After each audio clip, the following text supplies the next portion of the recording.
Olá, bom dia, tudo bem com vocês? Espero que sim. Então, hoje nossa aulinha de língua portuguesa vai ser uma revisão, tá? A gente vai começar uma revisão hoje para nossa avaliação de língua portuguesa que vai ocorrer na semana que vem, certo? Então, a gente vai revisar um pouquinho os conteúdos, tá? O que vai cair na prova. Então, atenção, e aí vocês depois estudem, tá? Vamos lá. Os conteúdos que irão cair na avaliação, vamos começar pela fábula, tá? Então, aqui, revisando um pouquinho, né? No caso, a fábula é aquele texto, né? A fábula, ela é um texto que a gente sabe que os personagens são animais, né? Interpretado aí, interpreta são animais, né? Ou plantas, ou objetos, né? Só que eles falam e se comportam, né, no texto como se fossem seres humanos, certo? Existem fábulas, né, que os personagens são seres humanos também, mas geralmente as fábulas são personagens animais, né, só que com atitudes de humanos, certo? Então, nós tivemos esse textinho, o Mosquito e o Leão, né, essa fábula aqui no livro de vocês, né, na página 52, certo? Que a gente leu, interpretou esse textinho. E lembrando, né, que sempre no final de uma fábula ela vai ter assim digamos, a moral da história, né? Um conselho, algum aprendizado no que você no texto que você leu, tá? Então, como aqui o mosquito e o leão, né? No final da história, a moral da história é que nem sempre são invencíveis os vitoriosos, né? Nem sempre quem ganha será invencível, né? Ele pode um dia ser derrotado também, tá? E aí a gente aprendeu um pouquinho sobre o Êxopo. O Êxopo viveu lá no século 6 a.C., né? Ele teria sido um escravo de um filósofo, né? E ficou impressionado com a inteligência e aí por isso ele deu essa liberdade para ele, né? Então ele acredita-se, né, que tenha viajado para o Egito, né, a Ásia, e ele começou a contar histórias e aí foram transmitidas de geração para geração, tá? Então, as histórias do Êxopo até hoje aparecem em livros infantis, na literatura, ele é muito famoso. É citado em filmes, em desenhos, né? Certo? Ele escreveu, assim, mais de 580 fábulas. Muitos textos, né?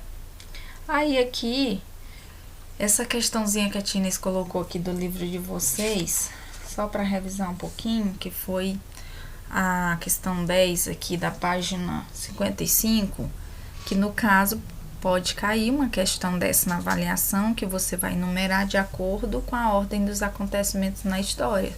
Então a Tines pode colocar um textinho, uma fábula, e colocar as frases, né, bagunçadas, digamos assim, e vocês terão que ordenar conforme foi acontecendo lá na história, certo?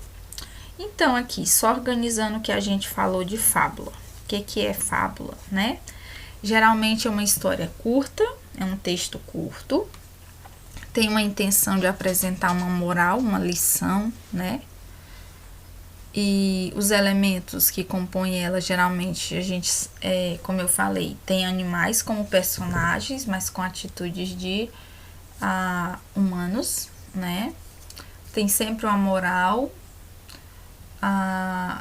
o narrador, né, que narra essa história.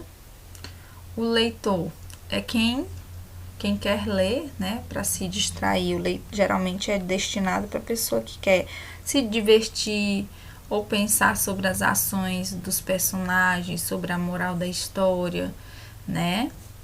Então, no textinho, o mosquito e o leão, né? O texto ele é contínuo. Como é que é? Aqui era uma comparação entre o texto orquestra e o texto o mosquito e o leão. Então, o texto é contínuo, as frases elas vão até o final da linha, no caso, o do mosquito. O texto é dividido em estrofes e versos, no caso, a orquestra, né, porque é feito em versos. Algumas palavras elas rimam no texto orquestra, né? A história tem tempo indefinido, pode começar com uma certa vez, era uma vez. Tanto o texto orquestra, que é em versos, como a fábula O Mosquito e o Leão também, né? Há um narrador e personagem nos dois textinhos, né? Então, aí a gente começou a trabalhar sobre frases aí na página 57, né? Na página 57, não, na página... Inês, dá uma olhada aqui. Página 62, né? A gente começou a falar de frases, que é quando a tia Inês falou que, no caso, tem que existir uma ordem, né? Porque senão você não vai concluir o raciocínio, o que você quer dizer para tal pessoa. Eu não posso dizer, foi Maria buscar rio, canoa, né? Fica uma coisa bagunçada, você não vai conseguir entender o que eu queria dizer. Então, a frase é isso. Ela sempre vai ser iniciada por uma letra maiúscula, né? Geralmente, ela vai ter um ponto final, uma pontuação no final, né? Um sinal de pontuação no final dessa frase. Pode ser ponto final, pode ser, dependendo se for uma pergunta, um ponto de interrogação, né?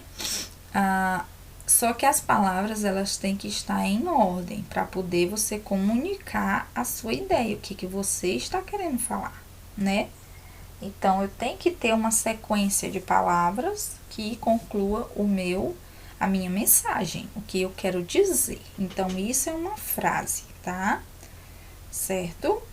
Então, não posso deixar faltar nenhum pedacinho nessa frase, porque senão você não vai conseguir entender o que eu quero dizer. Então, a frase... E nunca esqueça, ela sempre vai iniciar com letra maiúscula. Mesmo que você colocou um ponto final em uma frase, a outra frase inicia com letra maiúscula, tá? A gente aprendeu também os sons nasais, sílabas com ão, né? Que foi pego do textinho lá, o mosquito e o leão.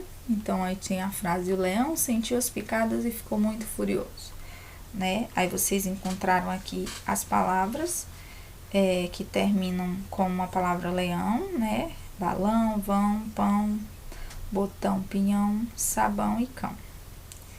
Aí, vocês escreveram aqui. Isso aqui foi no livro, na página 63. Vocês trabalharam isso aqui, né? Aí, a gente trabalhou também o plural dessas palavras com ão, né? Que a gente viu que leão fica leões, irmão fica irmãos e cão fica cães, né? O plural dessas palavras, certo? Então, apesar de todas essas palavras aí no singular, né? Elas terminarem em ão, o que vocês percebem? No plural, essa terminaçãozinha, o final delas mudam, né? Ó, o leão, irmão e cão, todos terminam em ão. Mas quando ela vai pro plural, ela muda o finalzinho. Ões, ãos e ães, né? Então, não é sempre igual quando ela vai pro plural, tá? Trabalhamos também aqui as letras M, a letra M antes de P e de B, não foi? A gente aprendeu que a letra P e B, ela tem que ser, sempre ela vai ser depois do M. A letra M, ela nunca vai ser escrita antes de outra consoante, somente P e B. Então, as palavras que tiverem P e B, o M vem antes, né? Nunca esqueçam.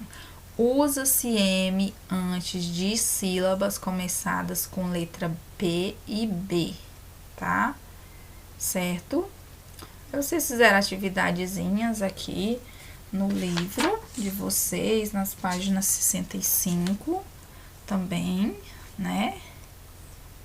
Que aqui vocês trabalharam aí essa questão das palavras P e B, certo? Então, a gente vai ficar por aqui, a revisãozinha. Quando for na sexta-feira, a gente vai continuar a revisão, porque a nossa prova é na semana que vem, tá?